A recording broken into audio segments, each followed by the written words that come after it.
कपड़े धोने वाली बहू। शादी के पहले से ही विभा को कपड़े धोने का बड़ा शौक था।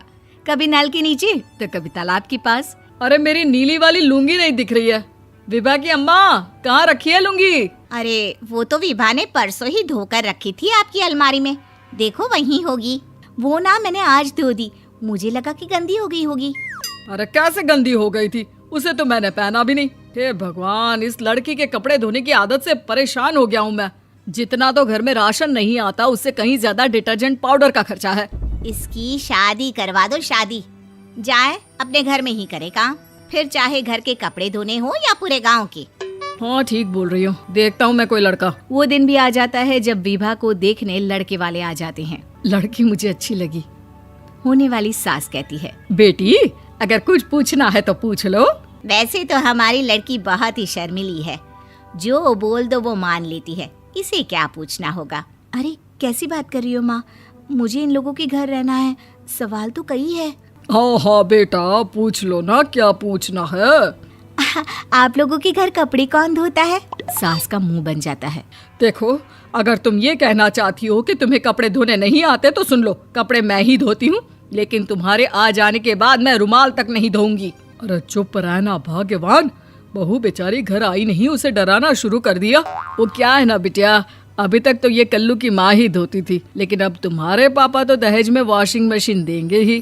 तभी विभा की माँ बोल पड़ती है, सवाल भी पूछा तो क्या। वैसे भाई साहब, मशीन की तो फिर भी कपड़े धोने की कैपेसिटी होती है। मतलब जो बिटिया दे रहे हैं ना विभा, इसे कपड़े धोने का बहुत शौक है। ये आप लोगों के क्या, आस पड़ोस गांव मोहल्ले सबके कपड़े धो दे और उफ तक ना करे। बाहर देखा नहीं आपने कितने कपड़े सूख रहे हैं? सब हमारी बिटिया ने ही तो धोए हैं। बस भी करो ना माँ, शर्म आ रही इतनी तारीफ सुनकर। और तो और एक दाग निकाल कर दिखाओ तो मान जाओ। हाँ अच्छा अच्छा, माफ करना बेटा, मैंने गलत समझा। हमें तो रिश्ता बहुत पसंद है। और ऐसे जुड़ जाता है रिश्ता कपड़े धोने का शौक रखने वाली विभा का। उसकी शादी हो जाती है कोयला फैक्ट्री में काम करने वाले कल्लू के साथ। शादी के बाद अचानक विभा चिल्लाती हुई सास के पास आती है। सासू माँ, अरे सासू माँ कहाँ है आप? ये तो धोखा है, धोखा दिया आप लोगों ने मुझे। इसे ससुर के चक्कर के बारे में पता चल गया। अरे तो उसमें तुझे क्यों धोखा मिला है? अरे नल में पानी नहीं आता, कपड़े कैसे कब धुलेंगे? अच्छा अच्छा, तू पानी नहीं आ रहा उसकी बात कर रही है। तो आपने क्या सोचा? कुछ नहीं। अच्छा, तेरी माँ ने कहा था कि कपड़े धोने का शौक है तुझे, याद आया मुझे। शौक शौक बोलकर कपड़े धोने वाले मेरे जुनून को कम ना आके सासू माँ, कपड़ा धोना मेरा गुरूर है। तभी पति भी वहाँ आ जाता है। अभी अभी मैंने इसे सनी देओल की फिल्म दिखाई है, उसी के डायलॉग मार रही है माँ। अच्छा सुन, साफ साफ बता रही हूँ, पानी सुबह 4 से 6 और शाम को 10 से 12 आता है, समझी? विभा टाइमिंग सुनकर हैरान हो जाती है। ये क्या भूतों का मोहल्ला है? सुबह 4 बजे उठकर कौन कपड़े धोता है? 4 बजे टंकी में पानी जाता है, फिर सारा दिन धोना ना, किसने मना किया? अरे कैसी बात कर रही हैं? 200 लीटर की टंकी में कितने कपड़े धो लूंगी मैं? सुबह ही उठ जाऊंगी मैं। अब क्या था, विभा सुबह 4 से लेकर रात के 12 बजे तक कपड़े ही धोती रहती। एक रोज सास पड़ोस से निकलकर कहीं जा रही होती है कि साथ वाली कहती है, हाँ कल्लू की माँ, जरा ये बताओ कि 2 साड़ी है, 2 ब्लाउज और एक पेटीकोट और एक नाड़े वाला लंबा कच्छा। हाँ तो?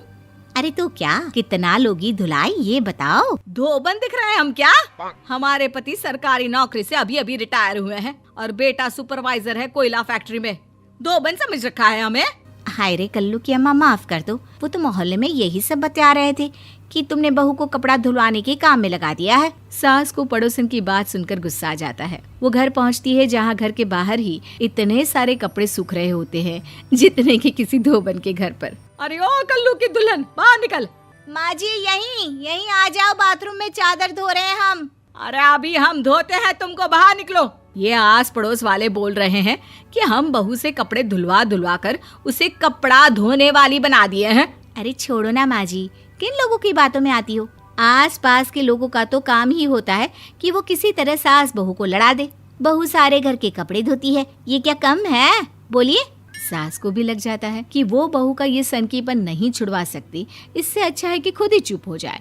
एक रोज सास और बहू मंदिर जाते हैं, जहाँ सास की साड़ी वहाँ खड़ी भीख मांगने वाली से मिलती है। माँ जी क्या बात है, आपकी साड़ी उस भिखारन से कितनी मिल रही है ना? हाँ हाँ देखो तो, दोनों की साड़ी मिल रही है। क्या बात है कल्लू की अम्मा, तुम खुद को तो अफसर की बीवी बताती हो और ऐसी सिंपल सी प्लेन साड़ी पहनकर घूमती हो। सिंपल और प्लेन नहीं है ये साड़ी। तो क्या सोने के धागे से फूल बने हैं? कुछ भी सासू माँ, कुछ भी। हाँ, बने थे इस साड़ी में सोने के धागे से फूल। मेरे पति लेकर आए थे मद्रास से स्पेशली मेरे लिए 10,000 की। ताहे भाई साहब इस भिखारन के लिए भी सेम टू सेम साड़ी लेकर आए होंगे 10,000 की।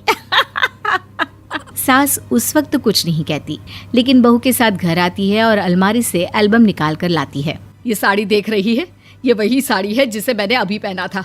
इस साड़ी में ये जो चमकदार फूल दिख रहे हैं ना, ये सोने के धागों से काढ़े गए हैं। लेकिन तू लोकल वॉशिंग मशीन ब्रश से घिस घिस कर सारे फूलों को निकाल कर साड़ी प्लेन कर दी। मुझे माफ कर दीजिए सासू माँ। और तो और, जब मैंने तुझे तेरी गलती के लिए कुछ नहीं कहा, लेकिन तूने तो सबके सामने मेरा मजाक ही बना दिया। क्यों? बहू को समझ में आ जाता है कि अब से उसका कपड़े धोना बंद।